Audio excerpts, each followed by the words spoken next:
Assalamualaikum warahmatullahi wabarakatuh. Shalom, Om Swastiastu, Namo Buddhaya, salam kebajikan, dan selamat pagi.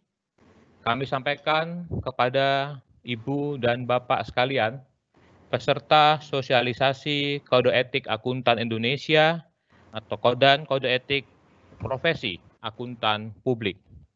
Salam sejahtera buat kita semua. Ibu dan Bapak sekalian, untuk kelancaran acara sosialisasi kita pada pagi hari ini, kami mohon Ibu dan Bapak untuk beberapa poin. Untuk nanti Bapak Ibu bisa aktif berpartisipasi, silakan mengajukan pertanyaan kepada para narasumber kita pada pagi hari ini dengan melalui fitur Q&A yang tersedia.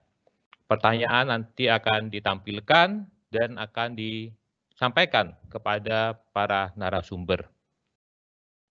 Yang kami hormati Bapak Kepala Pusat Pembinaan Profesi Keuangan, PPPK Kementerian Keuangan RI, Bapak Firmansyah Nasaruddin, Ketua dan Dewan Pengurus Ikatan Akuntan Indonesia atau IAI, Institut Akuntan Publik Indonesia atau IAPI, dan Institut Akuntan Manajemen Indonesia atau IAMI. Ketua dan anggota Komite Etika Ikatan Akuntan Indonesia, Ibu dan Bapak peserta sosialisasi kode etik pada pagi hari ini. Kami ucapkan sekali lagi selamat bergabung dalam acara sosialisasi kode etik akuntan Indonesia, kode etik profesi akuntan publik. Jumlah peserta yang terdaftar pada acara sosialisasi kode etik yang digelar dengan memanfaatkan live event Microsoft Teams ini diikuti oleh lebih dari hampir 2.000 orang dari seluruh penjuru tanah air. Ibu dan Bapak sekalian, pada tahun 2019, IAPI bersama IAI dan IAMI dengan dukungan PPPK Kementerian Keuangan RI secara bersama-sama menyusun satu kode etik dengan mengadopsi Handbook of International Code of Ethics for Professional Accountants 2018 edition yang diterbitkan oleh International Ethics Standard Board for Accountants yang merupakan bagian dari International Federation of Accountants atau IFAC. Kode etik ini akan berlaku efektif pada 1 Juli 2020, kecuali bagian 4A Seksi 540.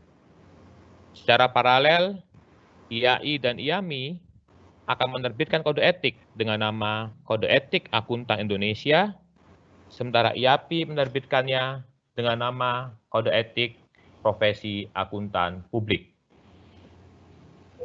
Ibu Bapak yang kami hormati, di tengah-tengah pandemi COVID-19 ini, profesi akuntan tetap berupaya untuk meningkatkan kompetensi dan kualitas profesionalitas para akuntan dengan tidak melupakan kita mengadopsi standar global, dan dalam kali ini kita tetap berupaya agar kode etik akuntan yang berlaku di Indonesia juga mengacu kepada kode etik yang berlaku secara global.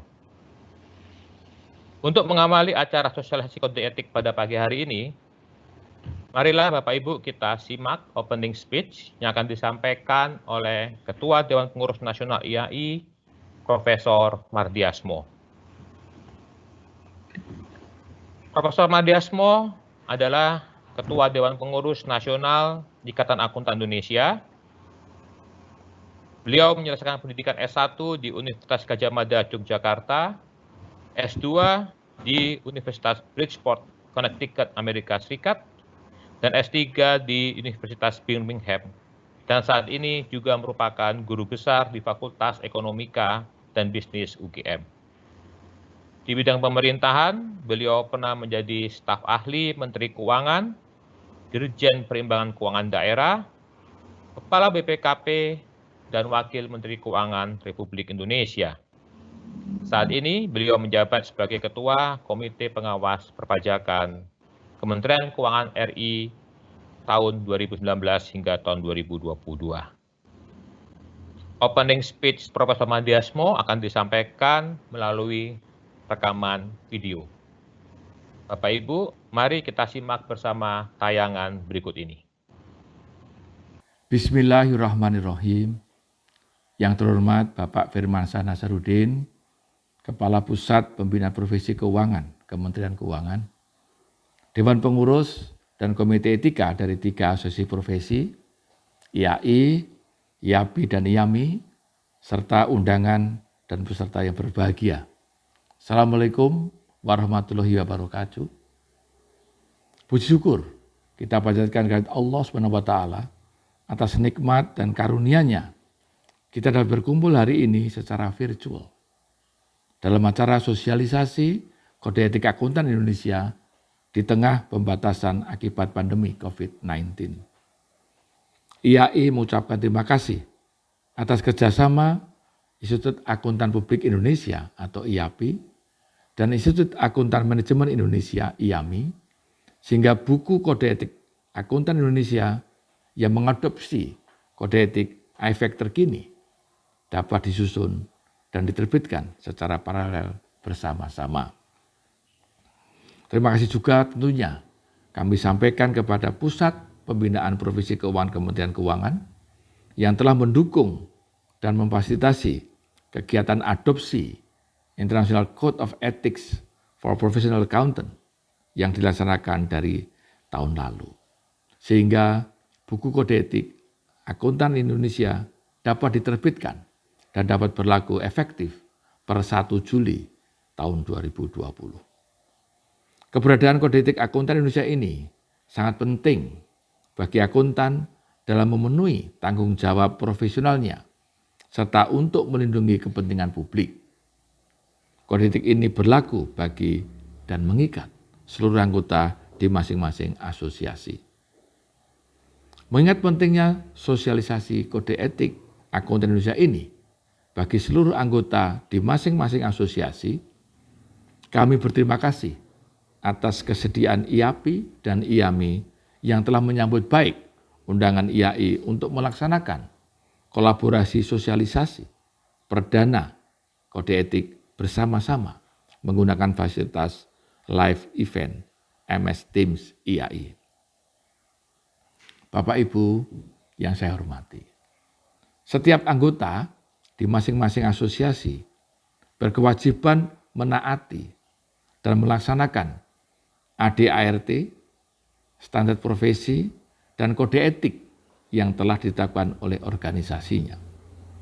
Setiap organisasi juga berkewajiban menegakkan dan memantau ketaatan anggota dalam menjalankan kode etik profesinya. Saya ulangi, dalam menjalankan kode etik profesinya.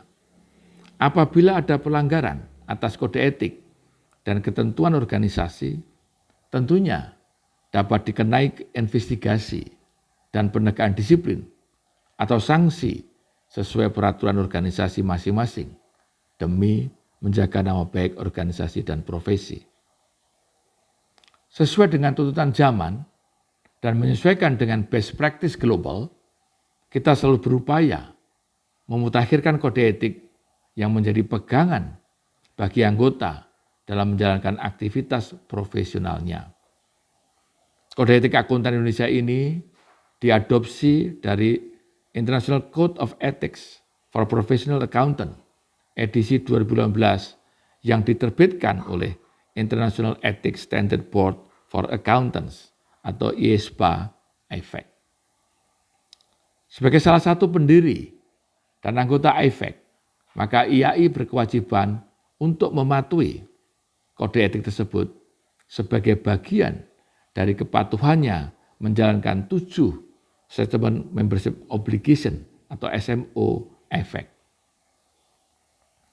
7 SMO AIFAC tersebut meliputi Quality Assurance, standar pendidikan, standar auditing, kode etik, International Public Sector Accounting Standard atau IPSAS, investigasi dan penegakan disiplin, serta International Financial Reporting Standard atau IFRS.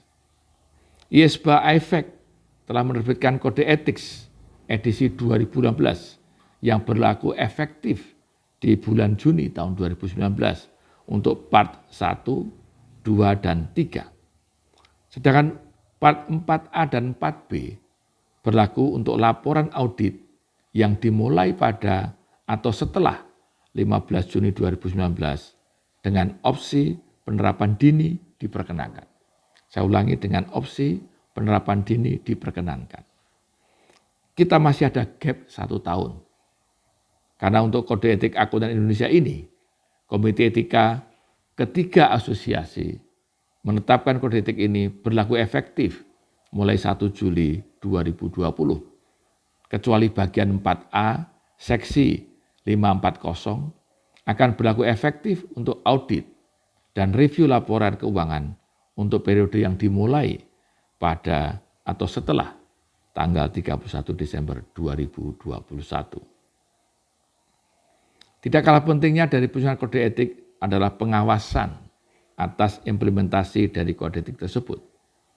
Nantinya kita berharap badan atau Dewan Penegakan Disiplin dari 3 asosiasi ini dapat berkoordinasi dalam menyusun suatu mekanisme penegakan disiplin bagi anggotanya. Apalagi IAPI, IAI, dan IAMI. Saya ulangi, apalagi IAI, IAPI, dan IAMI juga telah memiliki nota kesepahaman tentang kerjasama pengembangan profesi akuntan di Indonesia. Sehingga harapan kita, sinergi antar organisasi profesi akuntan dapat semakin ditingkatkan. Bapak dan Ibu yang berbahagia, sosialisasi kode etik ini nantinya akan kita laksanakan kembali di seluruh IAI wilayah dan di masing-masing asosiasi. Kita juga mengharapkan dukungan perguruan tinggi untuk mensosialisasikan kode etik ini kepada mahasiswa akuntansi agar mahasiswa dapat memahami sedini mungkin prinsip dasar sebagai seorang akuntan profesional dan mempersiapkan mahasiswa dalam menjalankan tanggung jawab perwisian nanti. Karena kita betul tahu bahwa mahasiswa adalah suatu generasi yang akan menggantikan kita semua sebagai bagian daripada estafeta perjuangan. Pentingnya kode etik ini secara khusus di IAI telah dimuat dalam salah satu prakarsa 6.1, menguasai perubahan, menyiapkan masa depan, yaitu pada program-program yang dilaksanakan prakarsa 5. Bekerja secara efektif bersama pemangku kepentingan lainnya untuk mengukuhkan integritas dan etika profesi dalam praktik keprofesian akuntan di Indonesia. Organisasi profesi akuntan akan tegak dan besar jika individu-individu yang ada di dalamnya memiliki etika yang baik, yang tercermin dari ketaatannya terhadap kode etik akuntan Indonesia. Dengan adanya kode etik akuntan Indonesia ini, dari 3 asosiasi diharapkan akan meningkatkan kepercayaan masyarakat, public trust, kepada profesi akuntan, serta meningkatkan kontribusi akuntan bagi kepentingan masyarakat dan negara, serta semakin berkontribusi untuk meningkatkan perekonomian bangsa kita. Selamat mengikuti sosialisasi yang akan disampaikan oleh Dewan Pengurus, Komite Etika dari masing-masing asosiasi. Dan jangan lupa mendengarkan keynote speech dari Pak Firmansyah, Kepala P2PK yang akan disampaikan setelah sambutan ini. Demikian sambutan yang bisa saya sampaikan. Billahi taufiq wal hidayah. Assalamualaikum warahmatullahi wabarakatuh. Terima kasih. Demikianlah Ibu dan Bapak sekalian, sambutan yang disampaikan oleh Profesor Mardiasmo, Ketua Dewan Pengurus Nasional Ikatan Akuntan Indonesia. Ibu dan Bapak peserta sosialisasi pada pagi hari ini, Pak Firmansyah Nasaruddin sudah bergabung dengan kita. Izinkan saya membacakan CV singkat Pak Firmansyah Nasaruddin. Beliau adalah Kepala Pusat Pembinaan Profesi Keuangan atau PPPK di Kementerian Keuangan. Menyelesaikan D4 dari Sekolah Tinggi Akuntansi Negara pada tahun 1991 dan Master of Science dari George Washington University pada tahun 1994.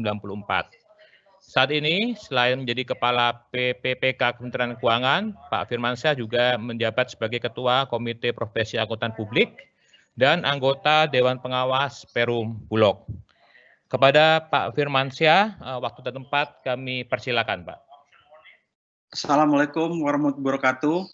Pertama-tama yang saya hormati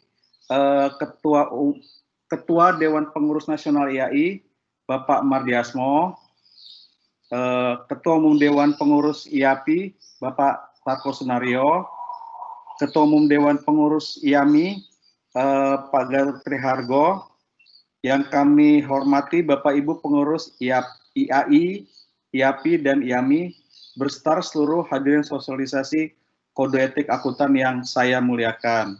Pertama-tama, marilah kita memanjatkan syukur kehadirat Allah Subhanahu wa Ta'ala, yang mana pada pagi hari ini kita dapat berkumpul dalam keadaan sehat walafiat dalam rangka mengikuti kegiatan sosialisasi pada hari ini yang berlangsung secara online. Bapak Ibu sekalian, yang saat ini berkesempatan hadir dalam acara sosialisasi perdana kode etik akuntan pada hari ini, mudah-mudahan senantiasa selalu diberikan kesehatan bersama orang-orang terkasih bersama keluarga.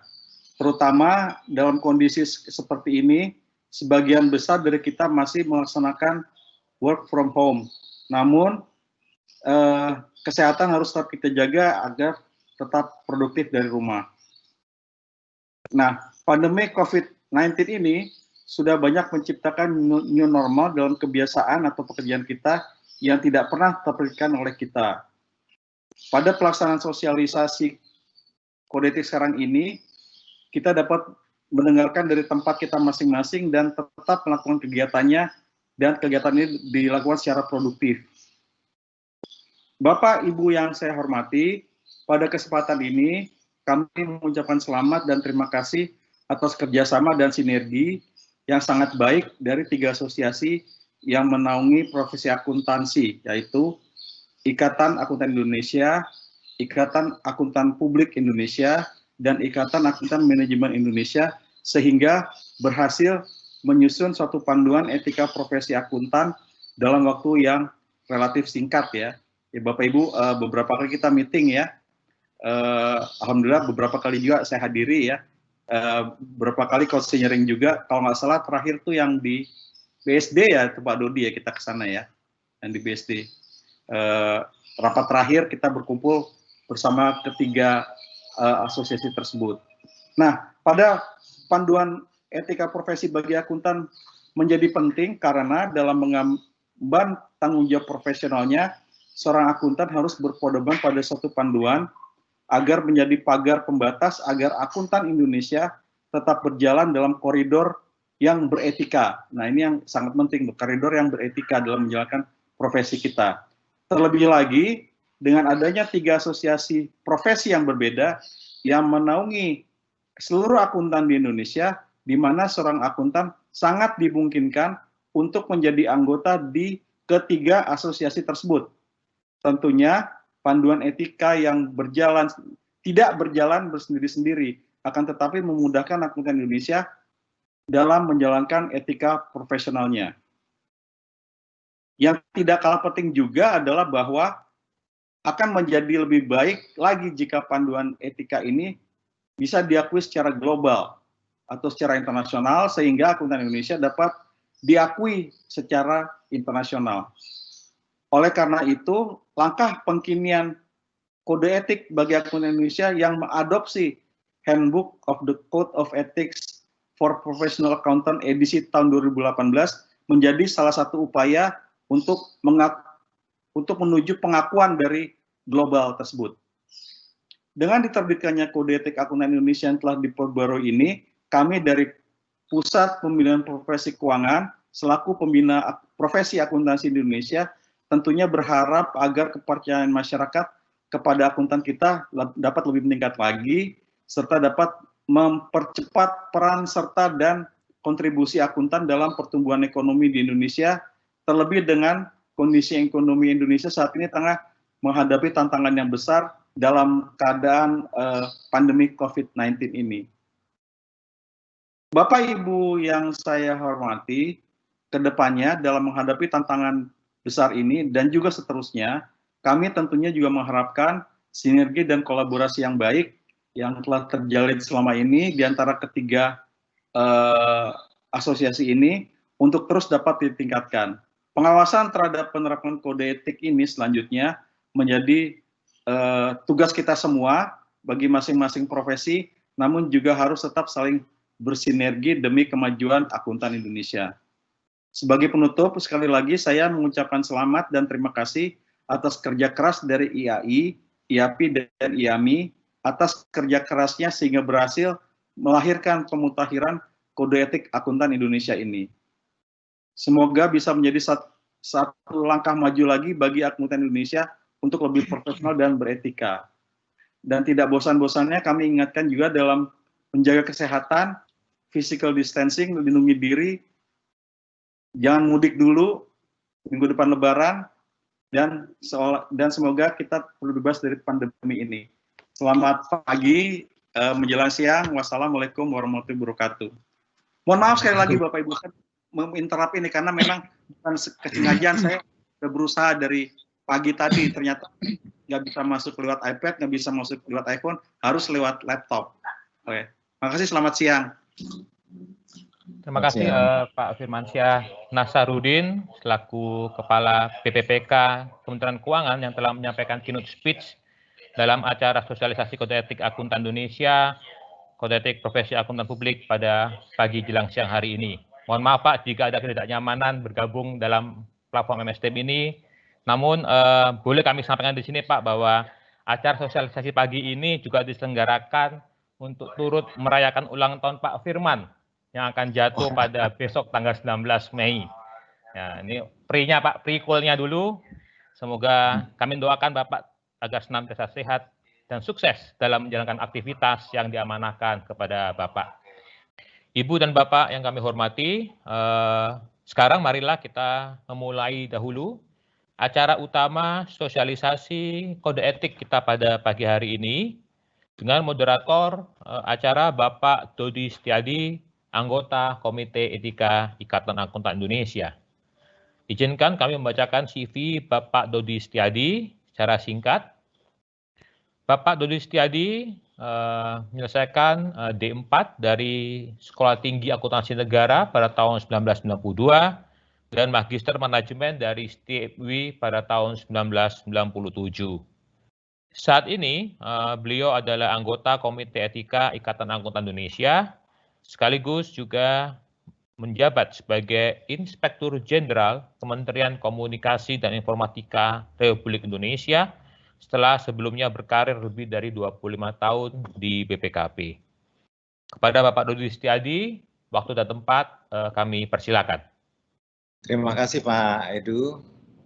Yang kami hormati tentunya Dewan Pimpinan Nasional IAI, para pimpinan 3 asosiasi profesi akuntan yang ada di Indonesia, serta para peserta sosialisasi yang mengikuti acara pada pagi hari ini. Assalamualaikum warahmatullahi wabarakatuh. Salam, Om Santi Santi Om, Namo Buddhaya, salam kebajikan. Pada sesi berikut ini yang direncanakan akan berlangsung sampai dengan jam 1 siang, kita akan mendengarkan paparan dari para narasumber yang merepresentasikan dari ketiga asosiasi profesi akuntan yang ada di Indonesia. Perlu saya sampaikan bahwa kesempatan sosialisasi ini akan dibagi menjadi 4 sesi, yaitu sesi pertama terkait dengan kepatuhan terhadap kode etik, nantinya akan disampaikan oleh Pak Emil Bahtiar, selaku Komite Etika IAI. Lalu bagian kedua terkait dengan akuntan yang bekerja di bisnis akan disampaikan oleh narasumber kita Profesor Aji Suratman dan Bapak Andi Imanuddin.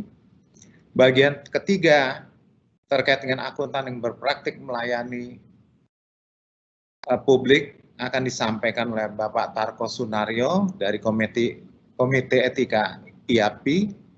Lalu bagian keempat nanti ada 2 sesi, bagian 4A dan 4B. yang terkait dengan independensi dalam perikatan audit dan perikatan review, serta independensi dalam perikatan assurance selain perikatan audit dan perikatan review, yang akan disampaikan oleh Bapak Padri Ahyarsa. Nah, untuk itu sebelum kita memulai sesi masing-masing, untuk sesi pertama ini tentunya akan saya perkenalkan narasumber kita, Bapak Emil Bahtiar. Beliau menamatkan S1 dari Universitas Indonesia tahun 1987, lalu Magister of Commerce dari University of New South Wales tahun 1991, S3 Akuntansi dari Universitas Indonesia tahun 2019. Saat ini beliau selaku Ketua Komite Etika Ikatan Akuntan Indonesia. Dan selain itu beliau menjalani aktivitas sebagai komisaris independen, juga ketua komite audit di PT Eka Dharma Internasional. Untuk sesi pertama sampai sesi ketiga, masing-masing pembicara akan diberikan waktu 30 menit, kecuali sesi keempat nanti oleh Pak Padri 45 menit. Nah, seperti yang disampaikan oleh Pak Edu sebelumnya, sambil pemaparan oleh para narasumber, para peserta bisa untuk menyampaikan pertanyaan melalui Q&A yang ada di aplikasi MS Team ini. Untuk itu, tidak membuang waktu, maka kami persilakan Pak Emil Bahtiar untuk menyampaikan presentasinya. 30 menit ya Pak Emil ya. Silakan Pak Emil. Terima kasih Pak Dodi.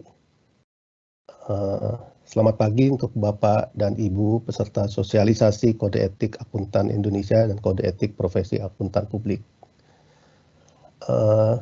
Saya ini mendapat bagian untuk menjelaskan bagian pertama, yaitu mengenai kepatuhan terhadap kode etik. Namun karena merupakan pembukaan, saya juga akan mencoba menjelaskan mengenai kode etik Akuntan Indonesia dan Kode Etik Profesi Akuntan Publik ini secara keseluruhan. Ya, silakan Bu Yesi. Ya, dilanjutkan lagi. Tadi sudah dijelaskan bahwa kode etik ini, kode etik Akuntan Indonesia dan Kode Etik Profesi Akuntan Publik ini merupakan adopsi penuh dari Handbook of the International Code of Ethics for Professional Accountants yang diterbitkan oleh ISSBA, yaitu Komite Etikanya daripada IFAC edisi 2018. Yang tadi juga sudah dijelaskan bahwa itu sudah efektif dari tahun 2019 kemarin, bulan tanggal 15 Juni. Sedangkan kode etik kita ini akan efektif tanggal 1 Juli 2020, kecuali untuk seksi 540 bagian 4A yang akan efektifnya untuk audit dan review laporan keuangan untuk periode yang akan dimulai pada atau setelah 31 Desember 2021. Nah, ini saya akan ceritakan sedikit sejarah sampai kita akhirnya punya satu kode etik. Jadi ini berawal dari pada saat kita menyusun kode etik IAI, kode etik akuntan profesional kita sebutnya, pada tahun 2016. Ini adalah pertama kali kita mencoba untuk mengadopsi handbooknya IFAC waktu itu tahun 2016, edisi 2016. Ketika kita sedang menyusun ini, kita berpikir bahwa seluruh asosiasi akuntan profesional akuntan di Indonesia ini sebetulnya harus mengacu pada kode etik yang sama, kode etik IFAC.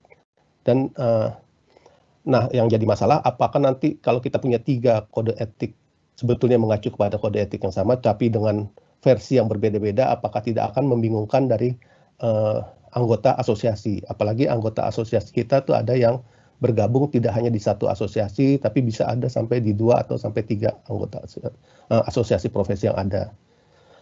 Kalau bisa berbeda-beda itu mungkin akan membingungkan daripada peserta, anggotanya sendiri. Sehingga kita waktu itu sudah mulai mengajak pada IAMI dan IAPI untuk mencoba untuk membuat satu kode etik yang sama, satu kode etik. Namun ketika itu memang IAPI sendiri belum programnya tidak, jadwalnya tidak sesuai dengan jadwal penyusunan sehingga akhirnya kita terbitkan dulu sendiri. Dan ini saya mohon maaf gambarnya karena sebetulnya IAMI punya gambar sendiri mengenai kode etik akuntan ini. Jadi ini versi IAI, sedangkan versi IAMI ada gambar satu lagi. Nah, akhirnya pada tahun 2018 kemarin, 2019 kemarin kita berhasil bersama-sama untuk membuat satu kode etik. Jadi untuk IAI dan IAMI kita sepakat menamakan sebagai Kode Etik Akuntan Indonesia. Lalu untuk IAPI, lanjut Bu Yesi, dinamakan sebagai Kode Etik Profesi Akuntan Publik sesuai dengan anggaran dasar dan ART yang berlaku pada asosiasi daripada IAPI tersebut. Nah, yang cukup menarik bahwa sebetulnya IAPI sendiri baru menerbitkan kode etik efektif tahun 2019 kemarin, namun mereka tetap bersedia untuk bersama-sama mengupdate kode etik ini menjadi kode etik yang sama. Lanjut, Bu Yesi. Nah, ini adalah isi daripada buku kode etik kita. Ada 4 bagian. Bagian 1 itu yang umum adalah mengenai kepatuhan terhadap kode etik. Kita memberi judulnya seperti itu, walaupun judul dari Handbook of Code of Ethics-nya sendiri cukup panjang, yaitu Complying with the Code Fundamental Principle and Conceptual Framework. Nah, ini isinya mencakup prinsip dasar dan kerangka kerja konseptual yang berlaku untuk seluruh akuntan. Jadi, IFAC menamakan anggotanya itu sebagai professional accountant dan kita menerjemahkan sebagai akuntan. Jadi akuntan itu adalah terjemahan daripada professional accountant pada kode etiknya IFAC. Lalu bagian kedua itu adalah akuntan yang bekerja di bisnis atau professional accountants in business yang berlaku bagi akuntan yang bekerja di bisnis ketika melaksanakan kegiatan atau tugas profesionalnya. Definisi daripada akuntan yang bekerja di bisnis nanti akan dijelaskan pada bagian kedua daripada sosialisasi ini. Dilanjut. Bagian ketiga itu adalah akuntan yang berpraktik melayani publik atau professional accountants in public practice yang berlaku untuk akuntan yang berpraktik melayani publik ketika melaksanakan kegiatan atau tugas profesionalnya. Nah, ini juga akan dijelaskan nanti pada bagian ketiga dari sosialisasi ini. Dilanjut. Lalu ada bagian 4A dan bagian 4B. Ini yang sebetulnya IFAC sebut sebagai International Independent Standard ya. Jadi membahas tentang independensi.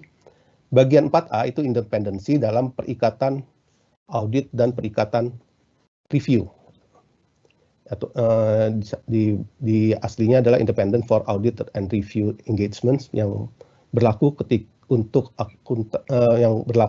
melaksanakan perikatan audit atau perikatan review. Sedangkan bagian 4B, independensi dalam perikatan asuran selain perikatan audit dan perikatan review atau independent for assurance engagement other than audit and review engagement berlaku ketika melaksanakan perikatan asuran selain perikatan audit atau perikatan review. Silahkan.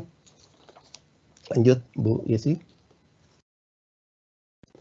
Nah, mungkin yang nanti Bapak Ibu yang sudah biasa membaca kode etik akan melihat perbedaan struktur daripada kode etik yang sekarang ini.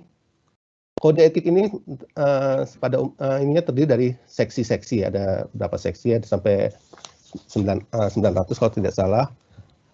Dan ada bagian-bagian yang punya subseksi, tidak semuanya, hanya 2 bagian saja yang punya subseksi dari topik tersebut. Nah, setiap seksi ini akan memiliki struktur tidak selalu sebagai berikut. Ada pendahuluan yang akan menjelaskan hal-hal yang akan dibahas di seksi tersebut dan memperkenalkan prasyarat dan materi aplikasi dalam konteks kerangka kerja konseptual. Lalu ada persyaratan atau P, nanti ada kode P di buku kode etik tersebut, akan menetapkan kewajiban umum dan spesifik terkait dengan materi yang dibahas di seksi tersebut.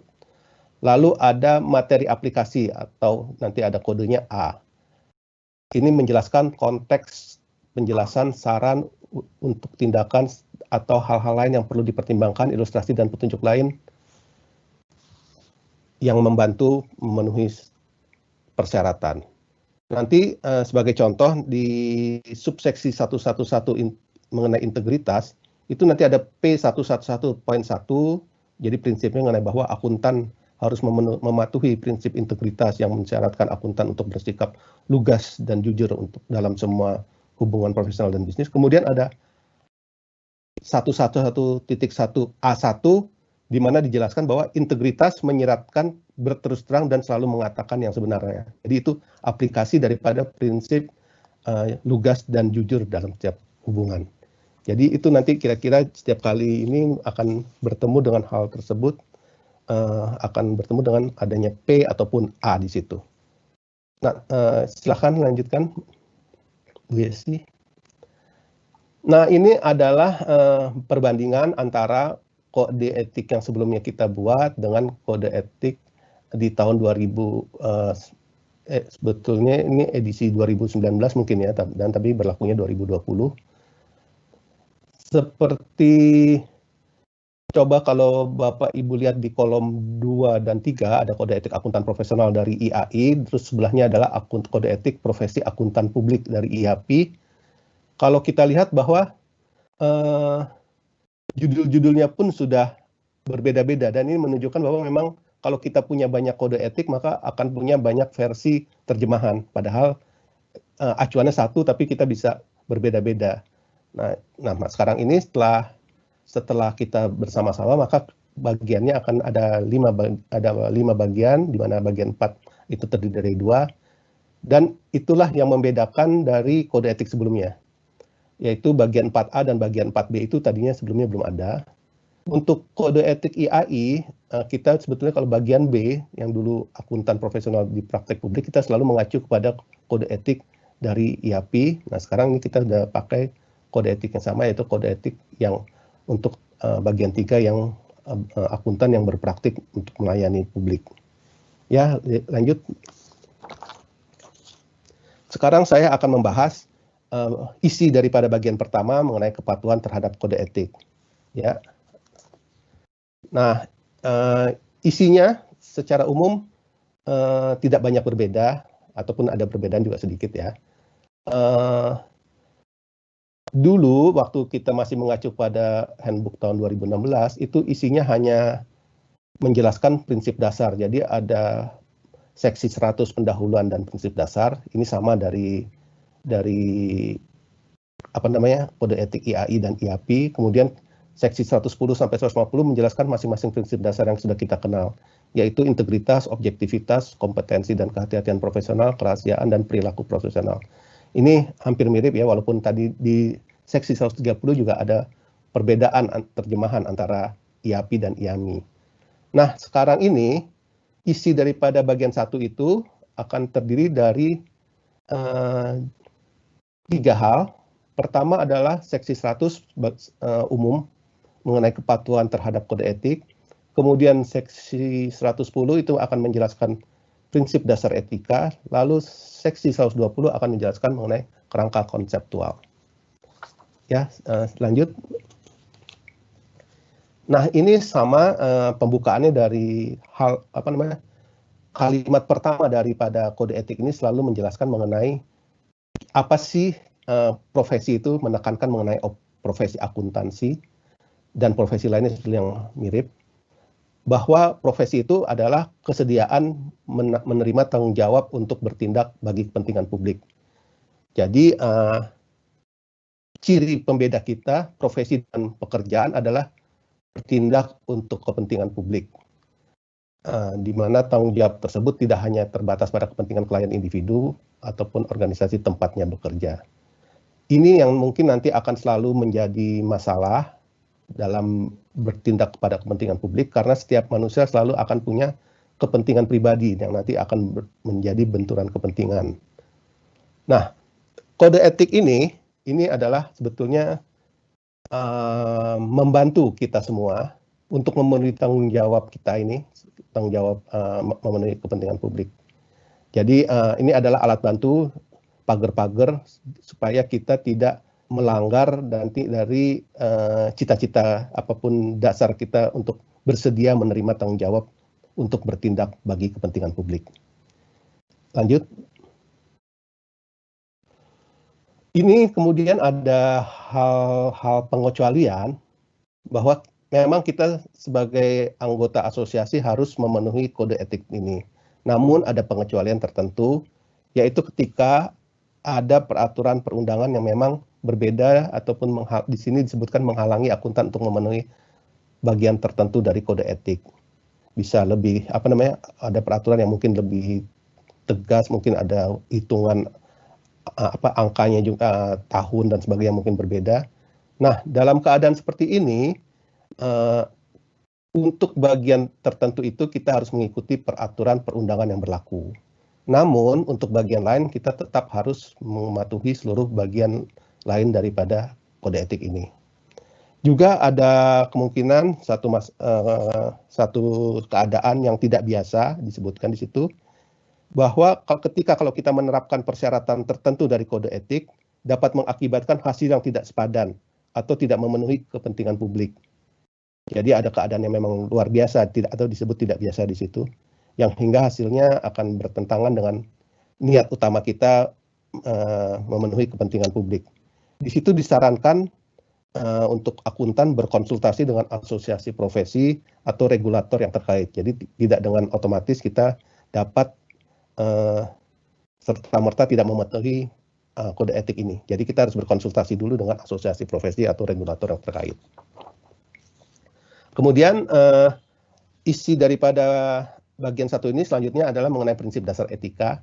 Ini sama persis sama yang sudah berlaku sebelumnya dan harusnya sudah menjadi penghayatan bagi kita semua sebagai akuntan ya. Ada integritas, objektivitas, kemudian lanjut Bu Yesi. Ada kompetensi dan kehati-hatian profesional, kemudian ada kerahasiaan dan perilaku profesional. Masih 5 dan itu yang ada di dalam hati kita yang selalu kita ingat. Lanjut. Nah, selanjutnya setelah membahas prinsip dasar etika ini, sekarang diperkenalkan istilah yang namanya kerangka kerja konseptual. Sebetulnya ini topik ini atau seksi ini sudah ada dulunya di kode etik tahun 2006, handbook dari tahun 2016, cuman namanya dulu kita terjemahkan sebagai kerangka konseptual ya, baik di IAI maupun IAPI menggunakan ini yang sama. Dan hanya menjadi bagian dari pendahuluan. Kita sekarang merubah ini kerangka kerja konseptual karena memang di PSAK juga ada istilah kerangka konseptual sehingga supaya tidak membingungkan kita pakai istilah yang berbeda. Dalam membacanya, maka dalam membaca kode etik ini yang penting justru adalah kerangka kerja konseptual ini. Ini adalah suatu kerangka kerja yang membantu akuntan dalam memenuhi prinsip dasar etika dan memenuhi tanggung jawabnya untuk bertindak dalam melindungi kepentingan publik. Ada 3 tahapan yang harus kita lakukan. Kita mengidentifikasi ancaman terhadap kepatuhan pada prinsip dasar etika, mengevaluasi ancaman yang teridentifikasi, dan mengatasi ancaman dengan menghilangkan dan menurunkannya sampai pada level yang dapat diterima. Jadi, memegang prinsip dasar etika adalah suatu hal yang relatif akan bisa kita ingat dan kita inikan. Namun dalam kenyataannya kita selalu akan menghadapi keadaan situasi yang justru akan mengancam ataupun bisa juga disebut menggoda sehingga kita akhirnya tidak patuh terhadap prinsip dasar etika. Maka dari itu kerangka kerja konseptual ini sangat berfokus pada kita harus tahu ancaman itu apa, kemudian kita evaluasi seberapa level ancaman tersebut, dan kita jika nanti level ancaman tersebut tinggi, maka kita harus mengupayakan tindakan pengamanannya. Dilanjut. Bagaimana kita bisa menerapkan kerangka kerja konseptual? Akuntan itu untuk bisa menerapkannya, maka dia harus menerapkan pertimbangan profesional dari dia sendiri, lalu tetap waspada terhadap informasi dan perubahan atas fakta dan keadaan, karena ada perubahan informasi baru, ada perubahan baru akan merubah suatu yang bukan ancaman bisa menjadi ancaman atau sebaliknya. Dan ketiga adalah menggunakan pengujian pihak ketiga yang rasional dan memiliki informasi yang memadai. 3 hal ini yang harus kita pegang terus ketika kita mewaspadai atau mengidentifikasikan ancaman. Ya, dilanjut.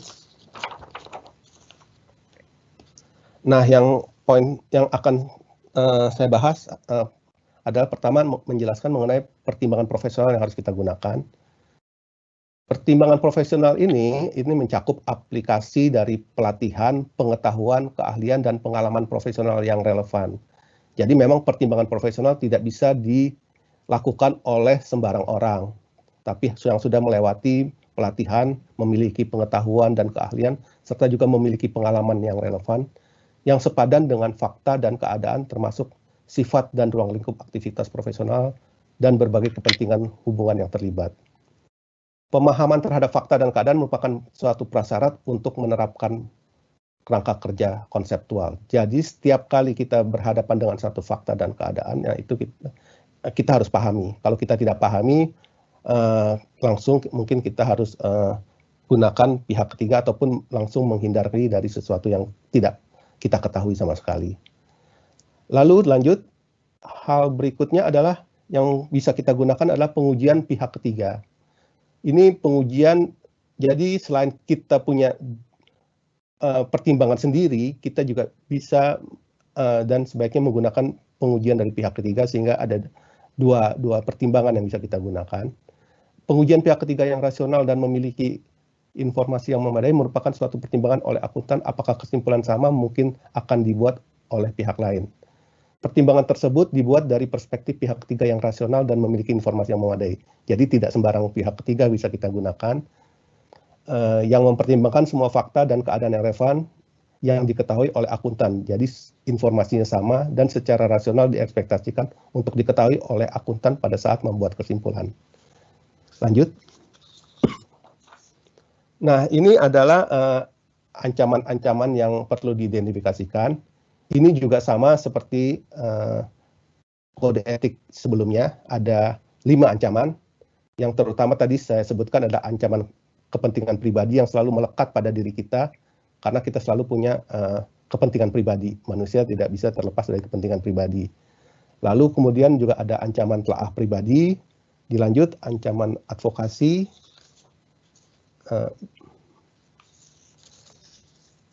ancaman kedekatan, dan ancaman intimidasi. Jadi ada ancaman yang bersifat bias maupun ancaman yang datang dari tekanan dari pihak luar. Jadi setelah kita dapat mengidentifikasi, memahami fakta dan keadaan, kemudian mengidentifikasi bahwa ini termasuk ancaman yang mana, selanjutnya yang harus dilakukan adalah kita harus mengevaluasi ancaman. Selanjutnya, Bu. Nah, setelah kita mengevaluasi ancaman adalah untuk mengetahui, mengevaluasi pada level ancaman itu di mana. Ada level ancaman yang dapat diterima, ketika yang disebutkan sini level yang dapat diterima adalah level ketika pihak ketiga yang rasional dan memiliki informasi yang memadai menyimpulkan bahwa akuntan memenuhi prinsip dasar etika. Jadi ancaman tersebut tidak akan membuat kita tidak patuh terhadap prinsip dasar etika. Lalu, lanjut, ada juga ancaman pada level yang tidak dapat diterima, di mana kalau kita menghadapinya maka akan menyebabkan kita tidak patuh terhadap etika.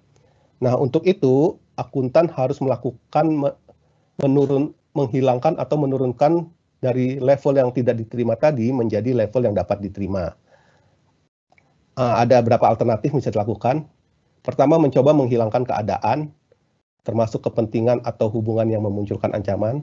Kemudian menerapkan pengamanan jika tersedia dan dapat diterapkan untuk menurunkan ancaman pada level yang diterima atau menolak untuk mengakhiri aktivitas profesional tersebut. Kemudian saya akan bahas sedikit, waktunya sudah mau habis, dua hal lagi yang baru di bab 1 ini, yaitu pertimbangan untuk perikatan audit, perikatan review, dan perikatan asuransi lainnya. Ada dua topik yang dibahas, yaitu independensi dan skeptisisme profesional. Ya, satu yang lanjut. Untuk independensi, di sini ada bahwa akuntan, khusus untuk akuntan yang berpraktik melayani publik, disyaratkan oleh standar independensi harus independen ketika melakukan perikatan audit, perikatan review, dan perikatan asuransi lainnya. Nah, independen ini terkait dengan prinsip dasar objektivitas dan integritas. Independensi terdiri dari independensi dalam pemikiran dan independensi dalam penampilan. Selanjutnya, akuntan yang berpraktik melayani publik disyaratkan juga untuk menerapkan skeptisisme profesional ketika merencanakan dan melakukan perikatan audit, perikatan review, dan perikatan asuransi lainnya. Dalam audit laporan keuangan, kepatuhan terhadap prinsip dasar etika, baik secara individual dan kolektif, akan mendukung penerapan skeptisisme profesional. Nah, rincian daripada penjelasan-penjelasan ini nanti akan dibahas di bagian kedua dan bagian ketiga, serta bagian keempat. Demikian penjelasan dari kami. Terima kasih. Saya kembalikan kepada Pak Moderator.